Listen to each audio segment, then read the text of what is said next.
ఈ నడుమ మా ఇంట్లో ఎందుకో గాని చికెన్ కర్రీ ఎంత బాగా చేసుకోవాలన్నా అసలు టేస్టీగానే కుదరట్లేదు.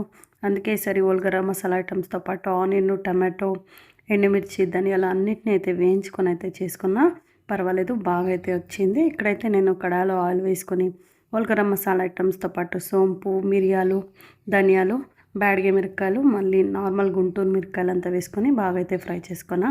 అందులోకి ఆనియన్, టమాటో, కాజు, కొబ్బరి, కొత్తిమీర అంతా వేసుకొని బాగా అయితే ఫ్రై చేసుకోండి. ఇలా కొంచెం మగ్గితే చాలు. ఇప్పుడైతే కుక్కర్లో ఆయిల్ వేసుకొని కరివేపాకు, ఉల్లిపాయ, చికెను, పసుపు, ఉప్పు అంతా వేసుకొని పీసెస్కి అంతా బాగా ఉప్పు పసుపునైతే పట్టించుకోండి.